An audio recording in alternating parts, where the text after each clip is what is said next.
What's up guys, this is Jake, back again to talk about some more Fraymakers.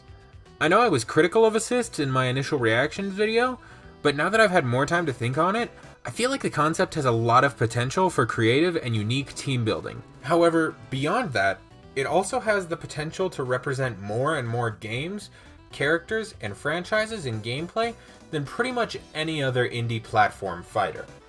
So because of that, I thought it'd be fun to talk about some characters that could join the battle, as well as the assists they might bring. I'll talk about the 10 characters I mentioned in my last video, as well as some other indie icons I forgot about, and some characters I saw a lot of in the comments section of my last video. With that being said, let's jump into it.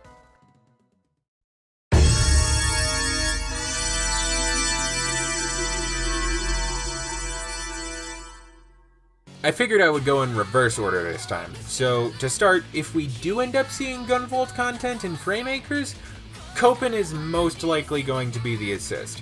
He could show up, dash over to an enemy, and deal some quick damage with Orbital Edge or something before dipping. Pretty simple, but a good get-off-me tool all the same. However, I've also seen a lot of discussion about a Muse assist. I've gone with Lola for this example because she's my personal favorite Muse, but she could have a passive ability where activating it gives you a stat boost as opposed to a more offensive or defensive tool. When it comes to Cave Story, this is another example where the most likely pick is just the side character, in this case Curly Brace. She could function like she does in the scenes where you fight together, generally keeping pace with the player and laying down suppressing fire with her machine gun. However, as a side note, I think it'd also be cool to see Misery show up, maybe dropping a block on the opponent to deal heavy damage. Dust and Elysian Tale isn't a game with a massive cast, so it's difficult to pick a specific character to represent the game in assist form. However, if I had to pick, I'd choose the first major boss of the game, Fuse. He could stand in a single position, throwing out fireballs in an arc that deal meager damage but can be really annoying. Of course, we don't know how in-depth assists are going to be, whether they're going to play major roles in battle or just be minor upgrades, but I'd probably make it so Fuse can be damaged and defeated in order to prevent him from becoming too overpowered. Move over, dingbat! Skullgirls is a game with a massive roster of characters that'd make for great assists, perhaps because it's a fighting game with assists. There's plenty of iconic characters that I'd be happy to see, like Cerebella, Miss Fortune, Peacock, and Painwheel, but for my money, the pick has got to be Big Band. Think of his assist as a more offensive version of the Bard with less defensive value. Big Band pops up and busts out his iconic trumpet, blasting right in the opponent's face to push him away, kinda like Mario's Flood. Sure, it's not the most bombastic effect for such a big character to have, but it would leave the door open to squeeze in a few meme references.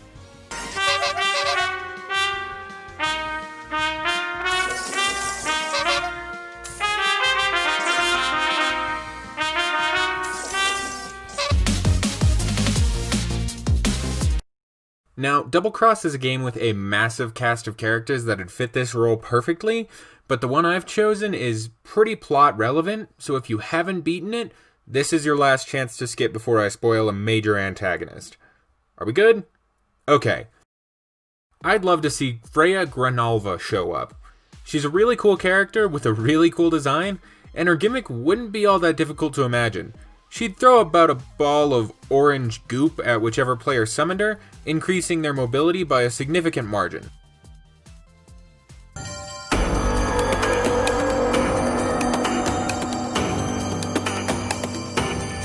Fury is yet another game with a sizable cast and a very large focus on story, so in order to avoid spoiling this game at all, and because I'm not really that good at it and can't beat the second boss, I'm going to suggest the first boss faced in the game, the Chain. He's a threatening jailer with a penchant for cruelty, and for his special ability, he'd trigger a shockwave across the primary platform on the stage, dealing small damage and hampering movement for anybody that didn't summon him. Now, Iconoclast's massive cast and story connotation makes this pick insanely difficult, except actually no, it doesn't. The answer is Mina. Mina's the character you spend the most time with in this game, and she's easily the most entertaining and enjoyable character on the roster. For her special ability, well, it kinda speaks for itself. She fires a shotgun in the general direction of the nearest enemy, and while it's easy to dodge and doesn't deal a crazy amount of knockback, it'd rack up damage like nothing else. This one's difficult. If you've ever played Star Drop Sprint, you know that the cast isn't particularly robust, as it consists of one star thing. However, if you're familiar with Lowbro's other work, IndiePogo, you know there's a ton of characters that'd be great picks. Which is why I'm going to cheat, just a little bit. Assuming that the original dev would be cool with it, and all the legal stuff could happen, I'd pick Zorby to be the assist that represents IndiePogo.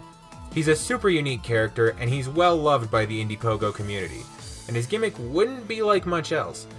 I think a fun way to implement Zorby could be to have him function like a warp star in Smash Ultimate, where he stays wherever you activate the assist, and if your enemies get too close, he eats them and rockets them off the stage.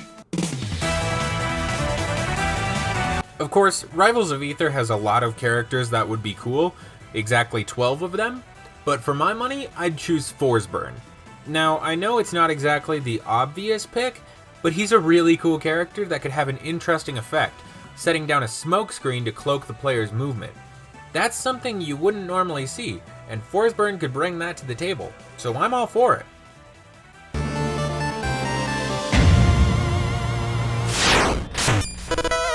Alright, this one's easy. Shield Knight would be the assist representing the Shovel Knight games. This cast has a lot of potential, and if someone like Plague Knight or Spectre Knight were to show up, I wouldn't be hurt. But Shield Knight provides a rare opportunity for a defensive assist. I'd say she worked kinda like a back shield from Smash, covering the opposite side of the stage from what your character is facing. Similar to how she appears in Rivals of Aether, actually.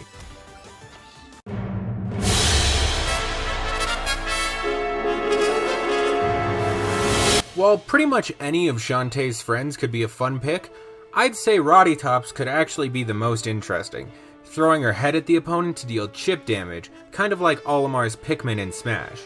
She's also a very iconic character, being around since I believe the first game, and a fan favorite, so it would make sense. While I did consider Risky Boots, I feel like Roddy Tops could be more unique, and that way, who knows, maybe Risky Boots could show up as a playable character sometime.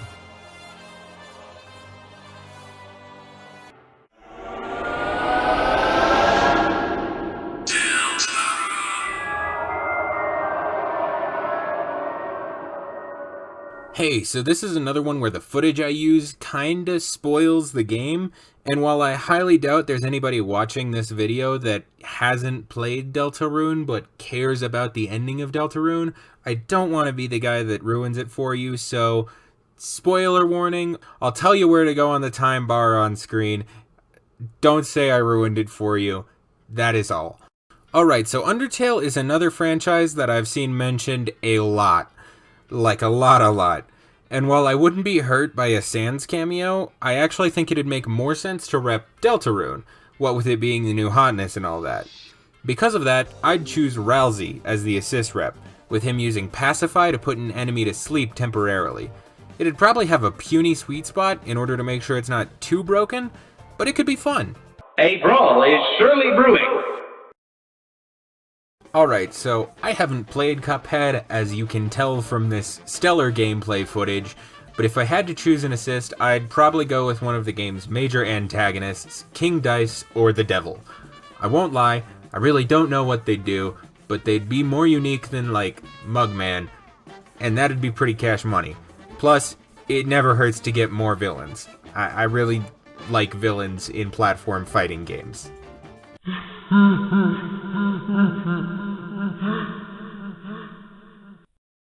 Okay, so Five Nights at Freddy's. I saw a lot of this in the comments section and general discussion of this game, but I haven't done anything even remotely FNaF in like 3 years.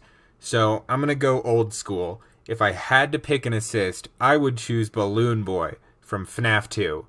His unique thing would be disabling an opponent's access to special moves temporarily upon making eye contact. This would make him unique as an assist while not being too annoying. In addition, he'd make that iconic, creepy little baby laugh that I hate, and then just leave.